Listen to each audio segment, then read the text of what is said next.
Bonjour à toutes et tous, j'espère que vous êtes tous et toutes bien, ça me fait très plaisir de vous retrouver aujourd'hui pour une toute nouvelle vidéo, une vidéo où ce sera donc le top film mi-2025, donc un top 5, voilà. Alors, avant d'entrer évidemment dans le classement, je vais vous expliquer pourquoi cette année j'ai décidé de faire un top en plein milieu de l'année. Alors vous remarquerez qu'on est en juin, du coup que j'ai laissé passer les 6 premiers mois de l'année, et donc j'ai eu cette idée il y a à peu près allez, 2 semaines, enfin non, ouais, 1 semaine et demie, 2 semaines, et je me suis dit que au lieu d'arriver en fin d'année avec une pile d'une cinquantaine, centaine de films à classer, voilà, en top, en flop, film notable, etc., j'allais m'alléger un peu pour éviter de rencontrer le même problème que j'ai rencontré à chaque fin d'année depuis que j'ai créé la chaîne, à savoir me retrouver avec une d'énormes vidéos à tourner parce que j'ai énormément de films dont je dois parler, sur lesquels je dois faire des retours, etc., etc.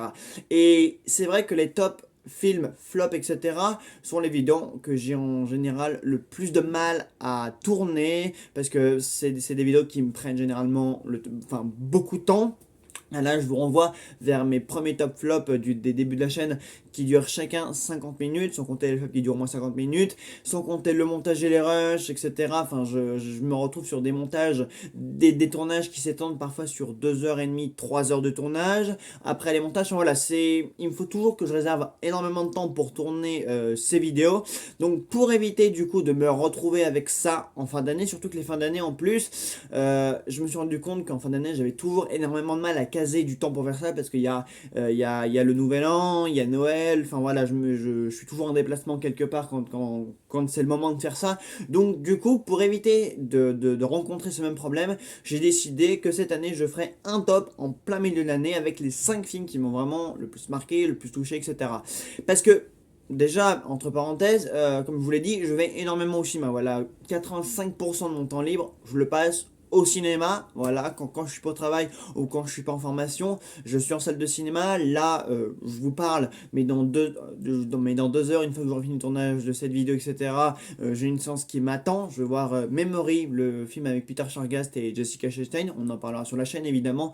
Mais voilà, donc j'ai des séances pratiquement tous les soirs, ce qui fait que déjà par semaine, je vois 4 5 films, et donc potentiellement un ou deux films vont me rester en mémoire, ou alors ce sera pour les tops, ce sera pour les flops, parce que tous les films que je vois ne sont pas non plus des coups de cœur, ne sont pas non plus des flops, mais majoritairement c'est possible qu'une semaine je vais au cinéma, ou un soir je vais au cinéma, boum, j'ai un coup de cœur. Donc du coup, étant donné que par mois je vois en moyenne plus d'une ouais, en moyenne 10, 15, 20 films à peu près, ce qui fait que je monte très vite à 3 4 coups de cœur sur un seul mois. Donc du coup, pour éviter en fait d'accumuler les coups de cœur, et donc du coup, comme je vous le disais, à la fin d'année, je me retrouve vraiment avec des piles de 50 films à classer. Ça fait quand même beaucoup, donc déjà rien que sur un point écriture et me rappeler déjà les films que j'ai aimés, etc. Et me dire ouais non, celui-là je l'ai pas aimé. Là au moins vous aurez déjà un ordre d'idée donc des 5 films depuis le début de l'année, donc qui m'ont le plus plu. Et puis voilà, donc je sais que c'est pas une méthode qui se fait beaucoup, mais au moins comme ça à la fin de l'année j'aurais pu que les 6 derniers mois de l'année à prendre en compte et pas les 12. Voilà, donc au moins j'aurais de janvier à juin de fait, j'aurais plus qu'à faire de juillet à décembre à faire, et ce sera bien plus facile pour moi. Et donc du coup, il y a après ces tops mi-2024, il y aura aussi du coup les flops mi-2024. Mais là peut-être il y aura un peu plus de films, quoique non, là j'ai déjà fait ma liste du coup parce que je le travaille depuis un petit moment, à vous de en parler. Mais voilà, du coup j'ai déjà aussi donc des flops, j'ai aussi quelques films notables dont on parlera en fin de vidéo. Voilà, j'espère que vous avez compris pourquoi je vais procéder comme ça cette année. Voilà, j'ai décidé de faire autrement. Voilà, même pour vous, ça fera moins de contenu à regarder parce que les années précédentes, vous aviez facilement 1 heure, 2 heures, 2 heures et demie de vidéo sur la totalité, donc des tops et des flops. Et l'année dernière non plus, je l'ai pas fait. Enfin, les vidéos sont sorties en retard ou se sont mal faites. Enfin bref, c'est un peu du n'importe quoi. Bon, bref, l'introduction dure déjà 4 minutes. numéro 5. Et en numéro 5, un film dont j'ai déjà parlé, que j'ai beaucoup aimé, qui m'a beaucoup surpris, Jusqu'au bout du monde, de Viggo Mortensen avec Viggo Mortensen et Vicky Krieps. Alors, vu que j'en ai déjà pas mal parlé, du coup, je vais essayer de faire assez vite. C'est un western quand même qui m'est bien resté en mémoire. Voilà, je trouve que dans l'interprétation des acteurs, donc Mortensen et Krieps, franchement, il y a vraiment une très belle chimie, il y a un beau duo de cinéma qui s'est créé, et bah, c'est quand même un sacré truc, une sacrée surprise pour moi qu'un western se retrouve dans un top film, parce que comme je vous le disais, les westerns c'est pas quelque chose que j'aime, mais là je trouve que Viggo Mortensen il a réussi à faire un truc beau, il a réussi à faire un truc sublime, un truc grandiose, dans les décors, la photographie, le jeu des acteurs, il a réussi à faire revivre un petit peu le genre de western, un peu comme ce qu'avait fait Clint Eastwood avec Impitoyable à l'époque, quand lui il refaisait vivre le genre de western spaghetti, parce que c'était par là qu'il avait commencé avec le western spaghetti, ceux de Léon notamment. Bah là du coup Viggo Mortensen a réussi à me faire aimer le western,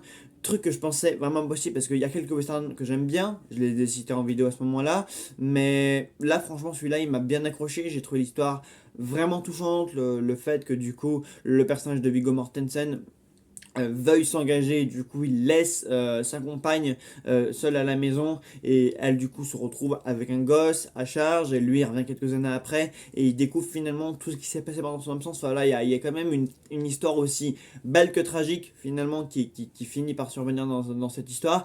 Donc ouais, Jusqu'au bout du monde, déjà parce que je le mets principalement parce que j'ai été surpris, parce que c'est un western et parce que vraiment c'est un grand film de cinéma. Voilà, c'est un western comme à l'époque, mais en 2024. Et franchement, des films comme ça, un peu à l'ancienne, qui interviennent cette année, à notre époque, enfin, c'est quand même vraiment, pour moi, un tour de force. Il y a aussi Kevin Costner qui va ressusciter ce genre-là, le genre du western, avec sa saga Horizon, dont le premier volet sort bientôt. J'ai vraiment hâte de voir ça, on en parlera sur la chaîne. Mais ouais, des westerns comme ça, j'aime bien parce qu'ils sont grandioses, parce que c'est des paysages monstrueux, lumineux, enfin, tout est vraiment beau. C'est des films, moi, qui m'accrochent vraiment. Voilà, c'est des films, moi, qui me captivent, où j'en sors, mais je me dis, mais waouh! Vraiment, j'ai l'impression vraiment de voir des films de cinéma conçus pour le cinéma et conçus pour le grand écran. Voilà, c'est vraiment ce que j'appelle des films majestueux, et même sur l'histoire, je la trouve assez belle. Donc, Jusqu'au bout du monde, vraiment, voyez-le parce que c'était une très belle surprise. Voilà, j'ai pas grand chose d'autre à en dire. Numéro 4. Alors, en numéro 4, Vampire humaniste cherche suicidaire consentant de Ariane Louis XVI. Alors je suppose, enfin je pense que ni le titre du film ni le titre de la réalisatrice ne vont vous dire quelque chose, parce que malheureusement c'est le genre de film qui est très peu distribué en France et donc très peu vu globalement, mais c'est le genre de film québécois, et les Québécois ont sorti de très bonnes choses parce qu'ils n'ont pas que Xavier Dolan qui faisait du très bon cinéma, parce il est en retraite maintenant, mais parce qu'il y a j'ai vu des bons films québécois cet an dernier, notamment Les Sombres Rouges dont je vous ai parlé quand la chaîne elle a repris au début de l'année, de Pascal Plante. Bah ma foi, Vampire humaniste cherche super consultant. Enfin, rien que le titre déjà, il est quand même vachement recherché, mais c'est un film qui a 1 million de bonnes idées, qui a une histoire très touchante. C'est une histoire de vampire comme vous n'en avez jamais vu. Alors on n'est pas du tout dans un délire de Twilight ou de je ne sais quoi, ou de Teen Wolf. Non, Teen Wolf c'est le loup-garou. Mais on n'est pas du tout dans un délire vampire fantastique qu'on c'est pas du tout du nanar. Voilà, c'est vraiment un film qui est sensible, un film qui parle à la fois, qui parle d'adolescence par le biais du vampirisme. Voilà, c'est la rencontre entre deux adolescents qui sont mal dans leur peau, voilà, et qui vont se trouver et vivre quelque chose de très fort. Et le film nous réserve des beaux instants de cinéma. Ça parle aussi de s'accepter en tant que soi. Voilà, enfin, c'est un peu comme dans les X-Men. Enfin, normalement, ça n'a rien à voir, mais les X-Men, finalement, c'était aussi le fait que les X-Men ne sont pas acceptés dans la société. Finalement, comme l'homosexualité n'est pas acceptée dans la société, comme si eux-mêmes devaient refouler leur propre nature. Voilà, c'est ça que je cherchais par rapport à leur nature. Bah, le vampirisme étant une nature fictive, le film parle aussi de ça, en fait, du fait de s'accepter, que notre héroïne, du coup, n'arrive pas à accepter le fait qu'elle soit un vampire, et que du coup, elles doivent tuer, en fait. C'est raconter une histoire de vampire sous cet angle-là.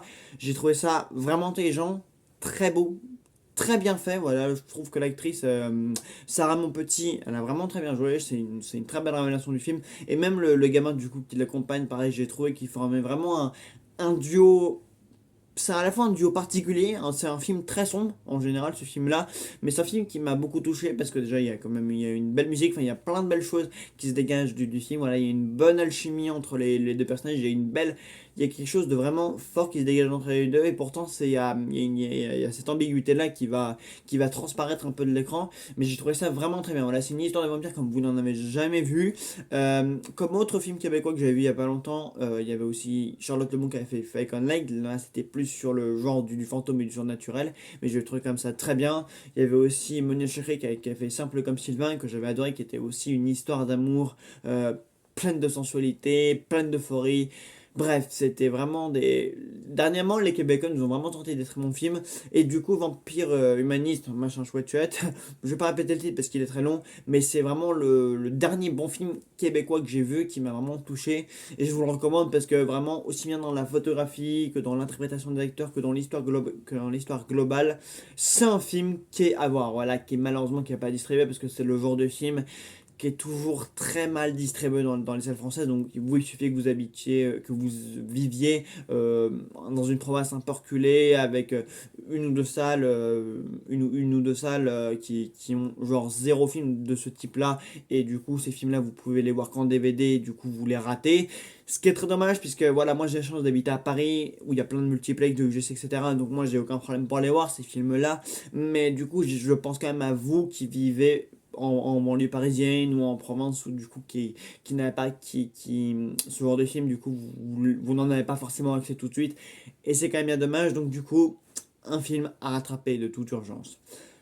Numéro 3. On passe donc à une comédie française qui m'a beaucoup touché, voilà, donc je n'attendais rien, que j'avais pas forcément pris d'aller voir, et pourtant, en général, je ne suis pas très sélectif, hein, il y a des trucs que je ne vais pas voir parce que ça m'intéresse pas, mais généralement, je vais voir, allez, 80% des choses qui sont à l'affiche et les 20 autres, c'est des comédies à la con, c'est des films vraiment dont j'ai rien vu ou que j'ai pas eu le temps de voir parce que, évidemment, vu qu'il y a des sorties toutes les semaines, je peux pas non plus aller voir tous les films qui sont à l'affiche, sachant que certains je vais même les revoir deux fois parce que je vais les voir avec des amis, etc. Et donc, Nous les rois de Florent Bernard m'a énormément touché, ouais, et énormément avec un grand E, enfin avec toutes les lettres en majuscules. Vous savez quand vous conseillez un film à quelqu'un et que vous marquez un mot en grosses caractères parce que vous l'incitez vraiment sur le fait que le film vous ait plu. Bah Nous les rois, je veux dire que c'est un film vraiment qui m'a énormément plu parce que c'est un film familial qui parle vraiment de la famille quoi. C'est un film familial dans un sens comme dans l'autre, dans le sens où c'est un film qui parle de la séparation, des liens entre tous les membres d'une famille, qui peut être des problèmes qu'il y a dans une famille et il y a énormément de choses. Voilà, c'est un film qui parle de beaucoup de thématiques autour d'une famille, de ce qui se passe dedans autour, sur les enfants, sur le couple, sur la séparation, sur comment les enfants vivent la séparation, quel travail du coup familial se fait autour de séparation, comment on gère cette séparation, enfin voilà, c'est un film qui aborde énormément de thématiques en fait autour de la famille et sur la famille, et vraiment c'est super bien écrit et super bien joué. Je crois que c'est la première fois depuis La Vérité si je mens que José Garcia m'a autant touché dans un rôle, parce que d'habitude José Garcia j'ai vraiment du mal à le voir jouer, mais alors là je trouvais que il était vraiment excellent dans ce rôle de père de famille qui essaie vraiment de ressouder les liens familiaux et notamment les liens avec bon du coup c'est son ex-femme. Pareil Charlotte Gainsbourg, pareil elle m'a beaucoup ému, et pareil Charlotte Gainsbourg, même si je l'aime beaucoup, enfin j'aime beaucoup ce qu'elle a fait par le passé, notamment quand elle était plus jeune, là je trouve que enfin elle vit vraiment dans le film, enfin elle anime un peu le film, parce que d'habitude Charlotte Gainsbourg, c'est vraiment une actrice que je trouve molle à son possible, mais alors là, pareil, Gainsbourg et Garcia, je trouvais que c'était un duo qui fonctionnait vraiment. Les enfants, c'est pareil, notamment le jeune, le garçon, pareil, je l'ai vraiment trouvé bien. Enfin, j'ai trouvé vraiment qu'il formait vraiment une très belle famille. Et il y a vraiment comme ça des scènes, enfin, tout ce parcours qu'ils font pour revivre en fait les plus beaux instants de leur famille, tout ce qu'ils ont vécu en tant que famille et leurs souvenirs, l'initiative du père évidemment. J'ai trouvé que c'était une idée vraiment intéressante. Enfin, faire des films comme ça, c'est pas une idée qui vient à tout le monde. Mais surtout comment c'est exécuté en fait. L'exécution, je l'ai trouvé vraiment bonne. Voilà, toute la partie dans le parc, notamment, même dans la séquence la plus qui aurait pu être la plus débile possible. Normalement, les films français, c'est la première fois qu'un film français arrive aussi bien à tourner un truc qui était vraiment parti pour échouer, mais toute la séquence du bandé dans un bus, j'ai trouvé ça que c'était tellement naturel. Normalement, le cinéma français d'habitude rate toujours ce genre de séquence et c'est toujours horriblement gênant quand dans les films, quand dans les comédies françaises, ça commence à parler de sujets plus intimes, plus personnels comme le sexe ou des trucs comme ça. Mais là, en fait, ça vient naturellement et les gamins se mettent à dire des trucs genre cyprine ou pénis ou des trucs pareils. Et enfin, la scène a quelque chose vraiment de très drôle et à la fois de très naturel, quoi. Parce que c'est vraiment des sujets, effectivement, de famille. Et le film parle aussi de ça, quoi. Des sujets qu'un père et un fils aimeraient parler. Et c'est pour ça que j'ai trouvé le film vraiment super intéressant. Voilà, c'est intéressant aussi de voir tout ce qui est important au sein d'une famille, mais c'est aussi hyper naturel. Et c'est pour ça, en fait, à la fois, c'est drôle, mais c'est pas drôle parce que c'est gênant. Mais c'est drôle parce que vraiment, il y a un truc qui résonne juste, en fait, dans le genre de film. Et c'est pour ça que José Garcia, je le trouve vraiment bon, parce que là, pour le coup, son personnage, il le joue vraiment au top. Vraiment, il est très très juste, il est très très bon. Donc ouais, Nous les Leroy, j'ai trouvé que c'était vraiment bien. Toute la scène de fin avec le fils et sa copine, j'ai trouvé ça... il y a des trucs en plus qui résonnent bien par rapport à des choses qui sont dites en début de film. Enfin voilà, il y a plein de trucs il y a plein de choses qui sont dites en début de film et qui vont être réutilisées après à la fin, qui vont prendre du coup tout leur sens. Enfin voilà, le père qui s'improvise conducteur pour son fils, parce que c'est comme ça que lui, il avait dragué sa mère à l'époque. Enfin, c'est juste des super bonnes idées qui sont super bien exploitées. Donc vraiment, si vous l'avez pas vu, soit pareil parce qu'il a été mal distribué ou parce qu'il vous donnait pas envie. Moi non plus de base, il me donnait pas forcément envie, mais il y a des potes qui m'en ont fait des très bons retours.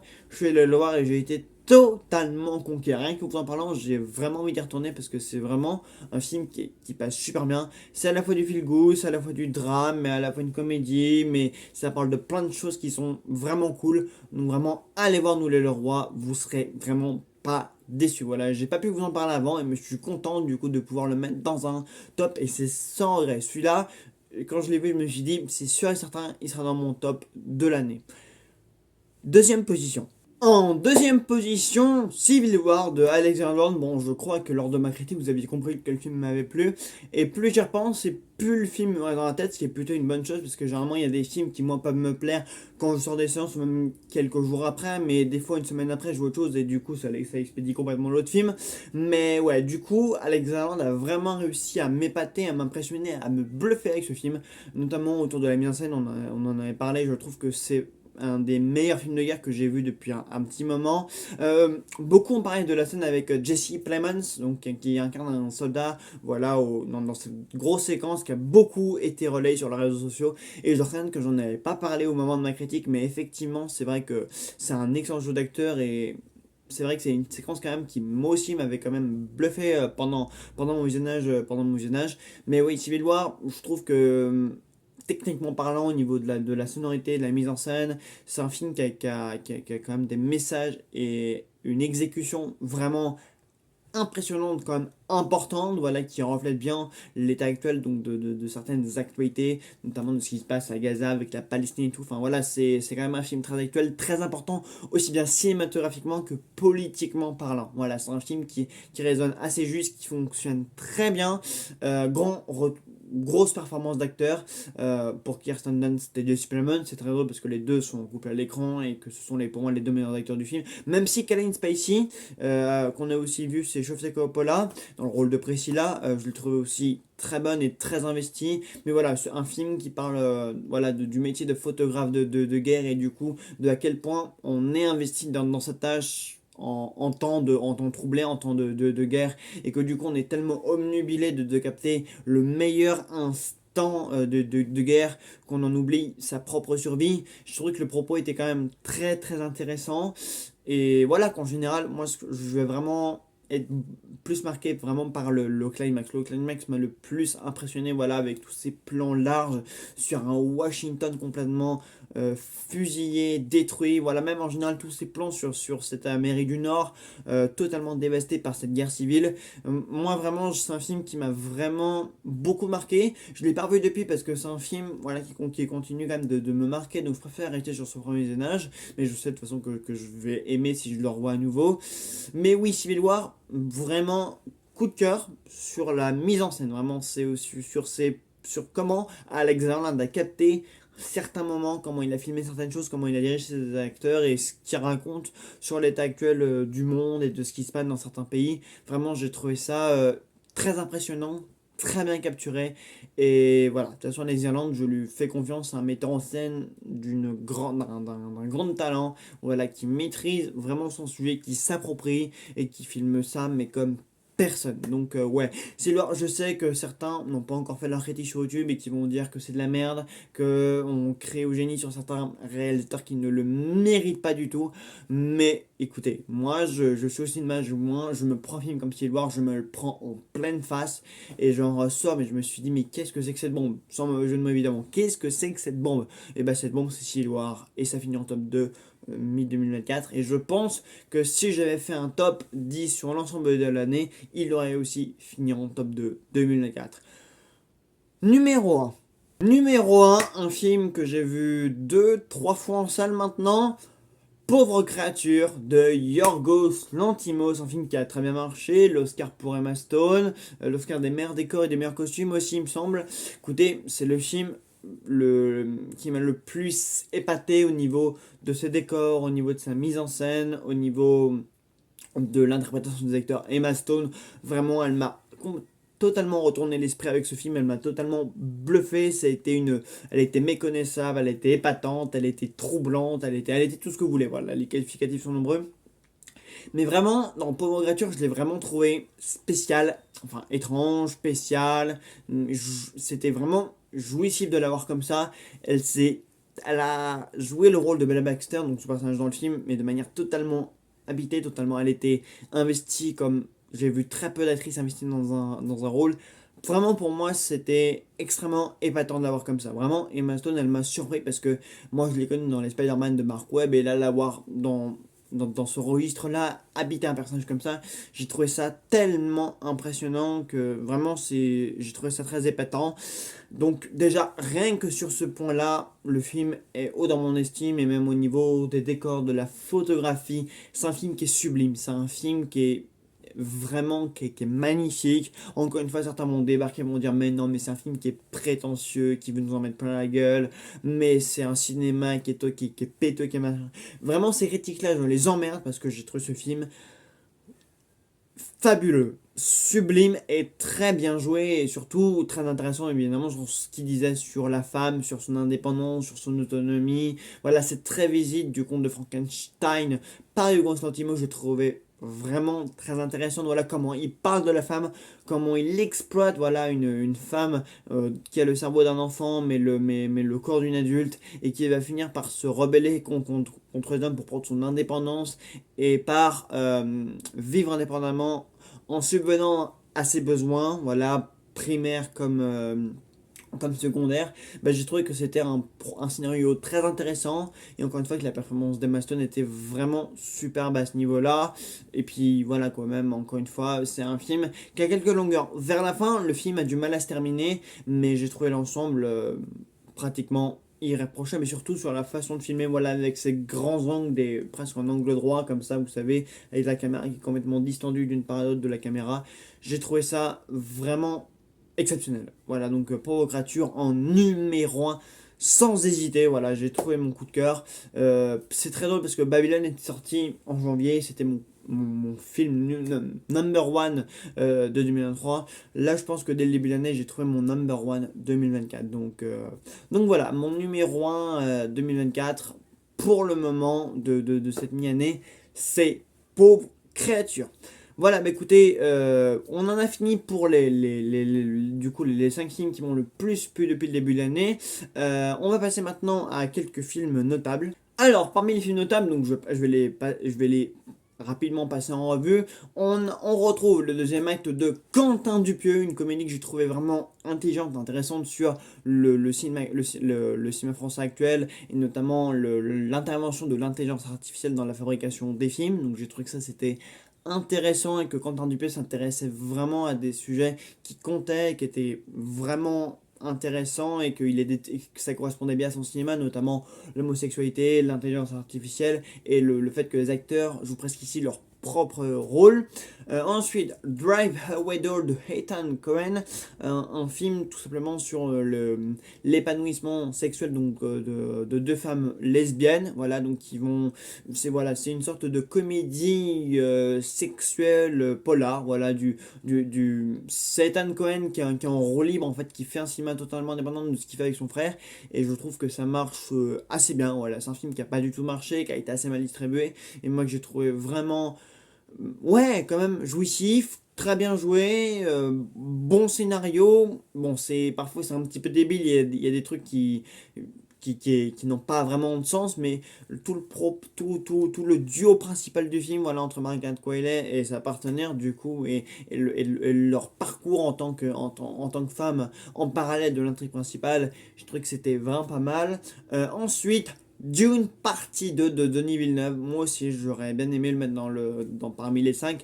Mais malheureusement, c'est pas le film qui m'a le plus marqué pour le moment. Voilà, j'ai trouvé que c'est un film exceptionnel. Voilà, techniquement, photographiquement, au niveau de la BO d'Hans Zimmer et de ce qui se passe. Voilà, c'est un film d'action qui est vraiment intense. Je l'ai vu 2 fois en salle et les 2 fois ça a été une très belle expérience. Mais malheureusement, je sais pas, l'histoire ne m'a pas totalement pris. Voilà, je trouve que c'est un film qui est majestueux. Voilà, sur la forme, c'est irréprochable. C'est plus sur, voilà, peut-être quelques longueurs. Voilà, je sais pas si c'est dans les longueurs ou dans l'histoire, mais en tout cas, il y a des choses qui ont fait que ce n'est pas le film qui m'a le plus marqué. C'est un film qui m'a beaucoup plu, mais pas vraiment marqué, quoi.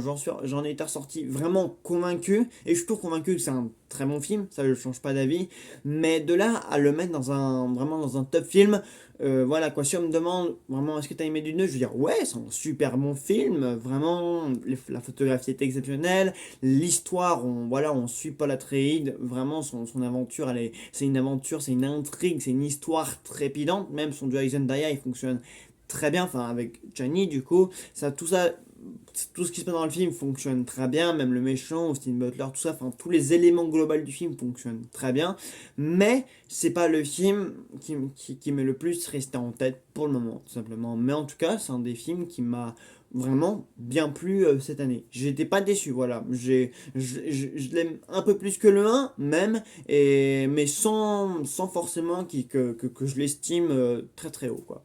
Ensuite, Argylle de Matthew Vaughn, qui est l'un des forts commerciaux de ce début d'année, mais moi c'est un film quand même qui m'a beaucoup plu. Voilà, une histoire d'espionnage avec plein de rebondissements. C'est malheureusement ça le problème, c'est qu'il y a eu trop de rebondissements et qu'à force de rebondissements, on a beau trouver l'histoire sympa, on a beau trouver les personnages sympas et que les scènes d'action sont cool, à un moment donné, on finit par être perdu et puis voilà, j'avoue que le film est assez long, qu'il y a quand même pas mal de longueur et trop de rebondissements. Voilà, ça va être mon principal problème et qu'il y a aussi trop de choses. Enfin, c'est un cinéma qui finit par s'en mêler les pinceaux avec tout ce qu'il nous raconte. Mais sinon, c'est un super film d'action et j'ai passé un excellent moment devant. Ensuite, je vous parlais de Chambre Rouge de Pascal Plante. Vraiment, thriller qui nous tient en haleine du début à la fin. Histoire très intéressante sur le rapport que peuvent avoir les tueurs en série par rapport à leurs admiratrices. Enfin voilà, l'admiration que des gens, une admiration malsaine que les gens peuvent porter à des tueurs en série.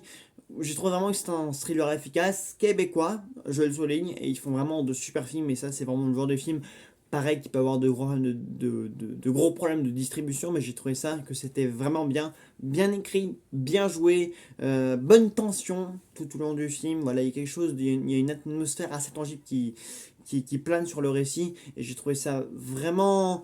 Ouais, c'est un film qui accroche bien, voilà, on a quand même des images fortes, l'histoire elle est quand même assez dure et forte, donc ouais, c'est un film, on rentre dedans assez facilement, et voilà, mais après c'est pas le film qui m'a le plus conquis l'année, mais en tant que tel, j'ai trouvé ça très bien. Ensuite, The Swissies de Talia Ryder, un road trip, enfin c'est une gamine, donc du coup, qui est en une sortie scolaire, décide de faire sa vie de son côté. Voilà, du coup, elle s'émancipe de sa sortie scolaire pour faire sa vie aux États-Unis de son côté. Et moi, j'adore tout ce qui est road trip, émancipation, etc. J'adore ce genre d'histoire.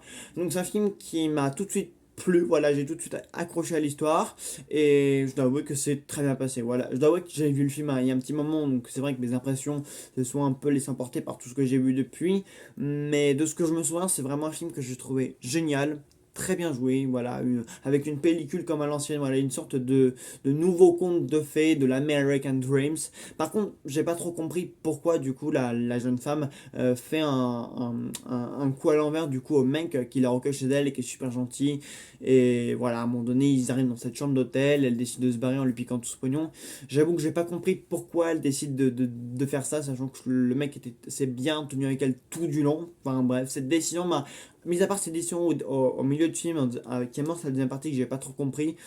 Voilà, le film, je l'ai globalement bien aimé. Ensuite, je vais essayer d'aller un peu plus vite. La Maître de Bertrand Bonello, voilà, parce que ça fait longtemps qu'on n'avait pas vu un ovni de cinéma pareil et que je trouve que la Seydoux est une superbe actrice. Voilà, un scénario qui nous retourne pas mal la tête, qui contient beaucoup de choses, voilà, qui change d'époque, qui change d'histoire, voilà, qui, c'est un film qui nous perd facilement, voilà, qui nous chamboule bien la tête, mais c'est un ovni qu'on n'en voit plus très souvent dans le cinéma et ça fait plaisir d'en voir. Voilà. Ensuite, Challenger de Luca Guadagnino, un thriller sportif, voilà, entre jeu tennis, jeu séduction, voilà, j'ai trouvé que ça fonctionnait assez bien, qu'il y avait des idées de mise en scène, notamment sur quand les deux ils s'affrontent à la fin. D'ailleurs, c'est une séquence qui a quand même pas mal été relayée sur les réseaux sociaux. J'ai trouvé que c'était vraiment bon, voilà, que c'était un film vraiment qui était bien joué, qui avait une grosse tension sur pas mal de points, voilà, tension sexuelle, tension entre deux joueurs, tension de jeu, enfin voilà. Et, le rapport du jeu par rapport aux trois personnes en question, justement, concernées, j'ai trouvé que ça fonctionnait bien. Voilà, comment ça transparaissait à l'écran, voilà, notamment tous ces sauts dans le passé, puis on revient dans le présent, puis on revient dans le futur, puis on revient dans le passé. Ça fonctionne bien. Voilà, on est sur une histoire quand même qui fonctionne assez bien. On se téléporte assez bien entre différentes temporalités. On comprend assez bien le rapport entre chaque personnage. Et puis voilà, il y a une bonne thématique qui est bien exploitée entre le tennis et ce que vivent les trois personnages en même temps. Donc, pareil, Luca Guadagnino a réussi à me convaincre avec ce nouveau film, ce qui n'était pas le cas avec Boots and Halls, et ni d'ailleurs avec son précédent film et encore avant. Ensuite, The Fall Guys de David Leitch, pareil, je trouvais que c'était un film d'action plutôt solide, bien fait, voilà, Ryan Gosling m'a quand même bien plu, son duo avec Emily Blunt fonctionne bien, et voilà, cette histoire d'amour au cinéma de cascade, au cinéma hollywoodien d'action, j'ai bien aimé, voilà, ça aurait pu être bouffe, mais ça l'est pas, et à la place, il y a quand même des scènes d'action qui sont quand même très cool, et Ryan Gosling, bah, il fait le taf. Voilà, donc c'est un film devant lequel j'ai passé un très bon moment, un divertissement qui m'a encore plus plu que le précédent film de David Leitch, qui était Bullet Train, qui m'avait déjà beaucoup plu. Donc, ouais, ici, David Leitch essaie vraiment de faire du cinéma d'action solide, du vrai cinéma d'action pour le cinéma, et j'ai trouvé ça très bien, donc de l'entertainment plutôt plaisant à voir. Voilà. Et puis ensuite, The Stranger chapitre 1 de Rémi Arlin. Voilà, un film d'horreur qui est commencé plutôt mal pour moi, voilà, avec pas mal de stéréotypes, donc des films d'horreur d'aujourd'hui. Et finalement, ça devient un home invasion palpitant et bon, même si les personnages sont toujours aussi débiles et que certaines idées du scénario on se dit mais pourquoi ça fonctionne comme ça et pourquoi les personnages prennent telle cette décision et pourquoi finalement ce film se passe comme ça, mais malgré tout ça le film nous tient quand même bien en haleine. Il y a quand même certaines idées techniques et au niveau de la photographie et de et comment se passe le dénouement qui sont quand même plutôt intéressantes, et c'est un film que j'ai pris quand même beaucoup de plaisir à voir, donc je vous le recommande. Et pour finir, scandaleusement vote de TH Raroc. Désolé, je passe très rapidement sur les films en essayant de vous en dire le plus possible, mais voilà, vu que sur certains films, je vous ai déjà fait une review, vous avez qu'à aller la voir et ça vous aura mon avis un peu plus détaillé. Donc, scandaleusement vote, je trouvais ça très drôle, voilà, politiquement correct évidemment, mais ça joue énormément sur ça. Mais voilà, les punchlines que s'envoient les deux femmes, Olivia Imelda Potts, si je me rappelle bien du nom de l'actrice, enfin voilà, je veux juste trouver cette relation qu'elle fonctionnait très bien à l'écran, voilà, dans les vannes qu'elle s'envoie, enfin l'effort qu'il y a pour trouver vraiment des punchlines qui nous fassent rire et qui marchent à l'écran et pour que ça fasse vraiment une comédie politiquement correcte qui joue justement sur ça, bah, j'ai trouvé ça très cool. Donc voilà, donc je suis passé assez rapidement sur à peu près tous, mais globalement, voilà. Et je peux vous assurer que du coup, si j'avais dû faire cette vidéo à la fin de l'année, mais ça aurait été au moins 40 minutes plus long. Voilà. Mais voilà, j'espère que la vidéo vous aura plu. Du coup, on se retrouvera pour faire un top mai 2024. Voilà, donc n'hésitez pas à me dire en commentaire évidemment les films qui vous ont le plus plu depuis le début de l'année. Et puis on se retrouve très très vite pour une nouvelle vidéo. Salut à tous.